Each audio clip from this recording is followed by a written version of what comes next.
Well, welcome to the Business Spotlight series. My name is Tanner O'Brien. I'm a senior partner here at ActionCOACH in Central Texas. And today I have Juliana Weiss-Roessler with me today, and we are going to be chatting about her business. She's the CEO of WR Digital Marketing. So we're going to be talking about all things journey into entrepreneurship, into business, learn about her business, all of that type of thing. So very excited to be sitting down today. Juliana, thank you so much for taking the time to be here and sitting down to have this conversation. Well, thank you for having me. I'm excited to be here. Awesome. Well, I'm going to just hand it over to you for a few minutes here. Why don't you just give us the audience here a little background on who you are and tell us about your business. So, I've been working in digital marketing for about 20 years now. I'm sure I'll get into that kind of journey later on. But um, now I run an agency that's focused on helping small businesses and mid-sized businesses to make their marketing work. So, we recognized that there was an issue with marketing firms that they were helping their clients to do implementation, tactics piece of it.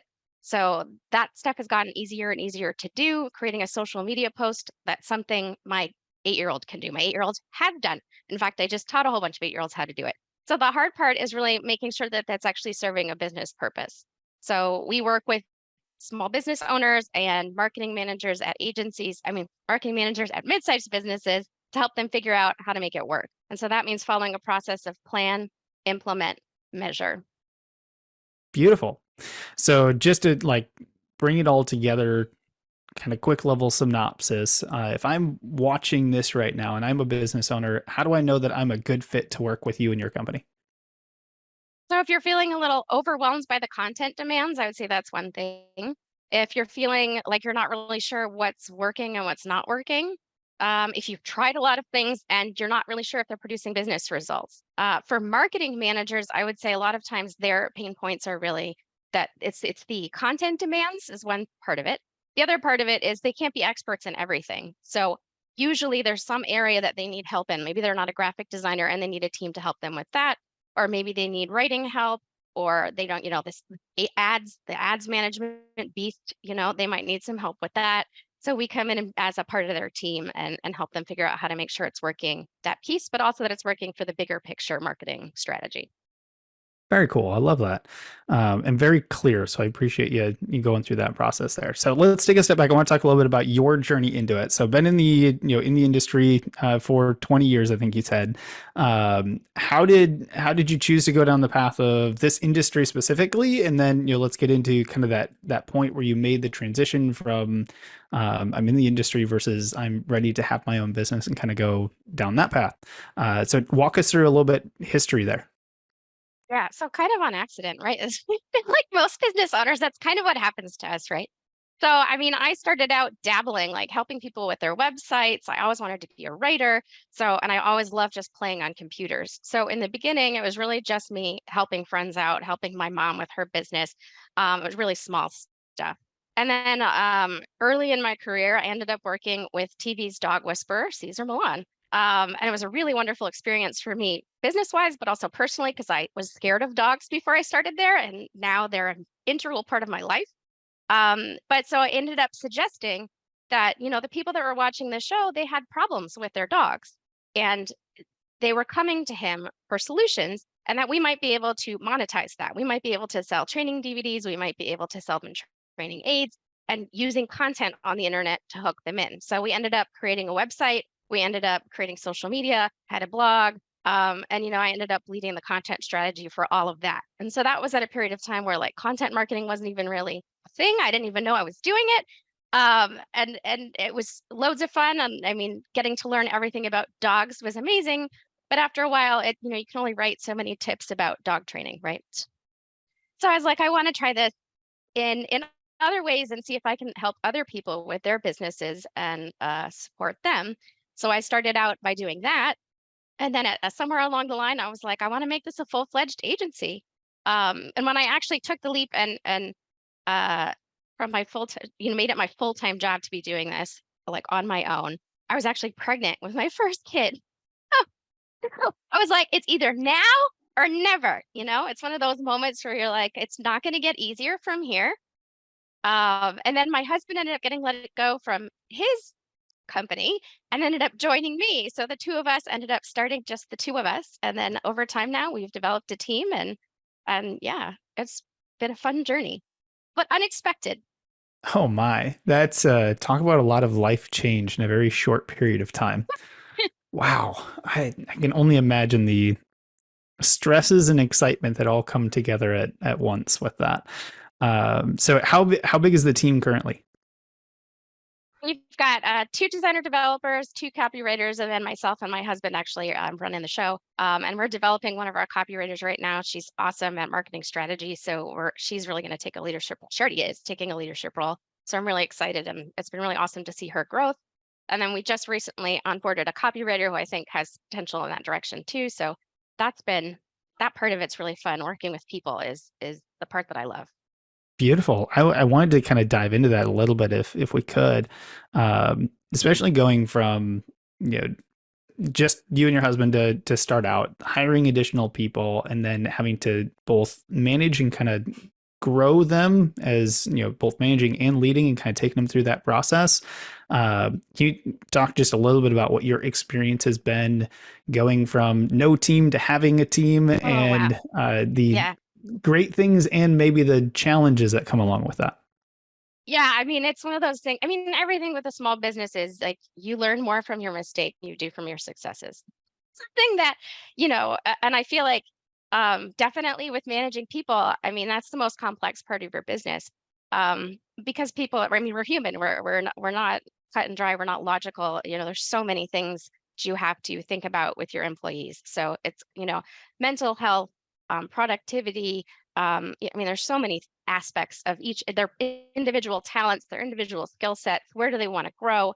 So it's such a big thing to have to manage. And I definitely have made huge missteps along the way with every piece of that, and I'm still learning. But I mean, I do find that part, the challenging piece of it, I mean, really rewarding. And honestly, that piece too translates to our clients because our clients are a lot of entrepreneurs who are going through a roller coaster too. And we kind of have to manage not just what we're delivering for them, but their emotional journey too. So that part of it's yeah, it's a challenge, but I enjoy it. So speaking of challenges, as you look back on your journey overall, and maybe they align with what we just talked about, but are there any, we'll call them memorable challenges that have kind of come up that you've had to overcome along the way, whether they're roadblocks, they're hurdles, not necessarily something that just completely stops you dead in the tracks, but I like to say memorable. It could be defining. It could be, major ones that you had, but it could just be just what were the most memorable. So answer that any way that you want to.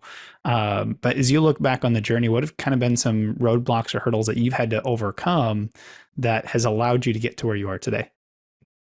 I would say one of the biggest ones is financial statements. I mean, that sounds, I'm sure there's a lot of business owners struggle with this too, is that I don't really want to look at any of that stuff. Like if I had a choice, like I would just like work for everyone for free, you know, but you have to dive in and figure that stuff out because it's crucial to the success of your business. So that part for me was a huge challenge was getting over sort of the emotional hurdle of like not wanting to look at it. And I had found a lot of help through contacting my local small business development center and getting education. That was a big piece for me. And then also having a mentor at one point tell me when I was looking at my numbers and going, "We're not profitable," and and he just said to me, "But your cash flow is good," and I was like, "But no, we're not profitable." And I think at that point was the point that I kind of realized what he was saying to me was, "You're building something, and it's okay that today it's not." Functioning the way you want it to function, that it's not making a profit because you're building something and it will later and you have a plan to get it there. So kind of thinking about it in less of a short-term way and more of a long-term way helped me to relax a little bit more about the short-term financial struggles and see the big picture. Beautiful. And I could, that's my bread and butter. I love looking at numbers. I know most people don't, but I do enjoy Oh that my gosh, piece. no. Um, so I'm curious now, having kind of gone through that, have you found it to be, much more crucial or important in your business to be looking at that consistently? Has that kind of helped with the growth, or Oh, is it still just numbers are no, a you lot? definitely need it.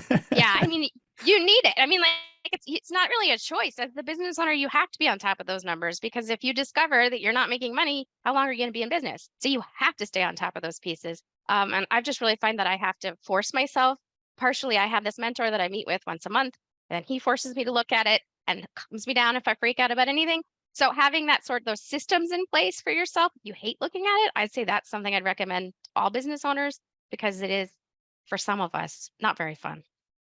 I'm glad there are people that love it, because I'm like, you people keep the rest of us like, okay, thank you for helping me make sense and seem less daunting. Oh man, it's so much fun to look at the the different personalities and kind of who likes what pieces of it, and yeah, it's fascinating. So yeah, so as you look at where you're at today in business, and I always like to ask kind of this question around what I call the keys to success. Now, keys to success can be defined as anything you want them to be. When you look at what has helped you become successful to where you are today, what are a couple of things that you would attribute your success to, or kind of what I would call the keys to success? I think not being afraid of challenges, trying things, trying new things. I feel like that to me is the biggest. Every time I've given myself a challenge, I haven't necessarily always succeeded in that challenge, but I've always learned something that helped me with the next challenge. There's that Mm, one phrase that's, failure isn't the end. It's an opportunity to try again with experience. And I feel like that if you approach every aspect of your business that way, and you're willing to reflect too on what you did wrong and try to figure out how you can not do it again, that's what has helped me grow along the way. that's fantastic. I absolutely love that. Um, Very cool. So as we look at the future, as you look at kind of where your business is headed, looking at the future of say digital marketing in general, what are you most excited about? What is exciting about either your industry or where you're taking the business?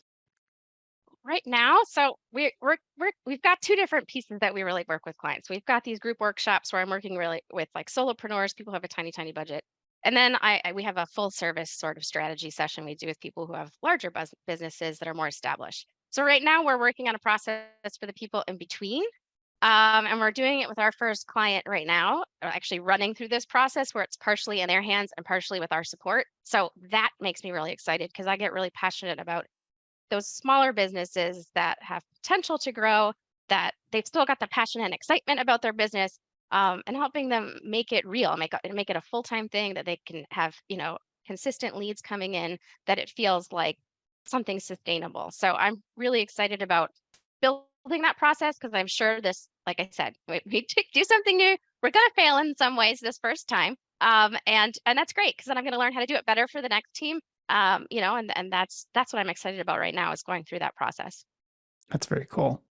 When you look back, and I do want to be respectful of time here, so I'll kind of wrap up the couple questions that I have. But when you look back at your journey so far, I always like to ask kind of what's piece of advice, something like that that we'd give. But I think what's been more fun to ask is, has there been a most memorable piece of advice that you've been given along your journey? My dad, he used to say to me, eat the elephant one bite at a time. And when I was younger, I didn't really quite get that, but that has become my mantra during times where it's just felt like, oh my God, especially as a business owner, you're wearing a bazillion hats, and you have to figure out what needs to be done today. And sometimes you can get to the point where you just want to be like, I'm not going to do anything. It's just too much. But if you just take a deep breath and just eat the elephant one bite at a time, you can get there. You can make some progress, and you can prioritize. So that's something that sticks with me, and I hear his voice in my head telling me that when I get stressed out. Man, that is so cool. Especially when you can take it back to a memory and all of that kind of stuff. So I appreciate you sharing that. Um, well, Juliana, before I wrap up with kind of my final question, I'd love to ask here, where can people go to find out more information about you? How can they find out more about the business if they want to connect with y'all and potentially do some business with you? Where can we direct them to go and find more information? Our website, so wrdigitalmarketing.com, and you can find a little quiz there that kind of tells you where you are in your marketing journey. We've got some information about our workshops, and then if you want one-on-one help, where you actually take us on as your agency, we've got information about that there too as well. Beautiful.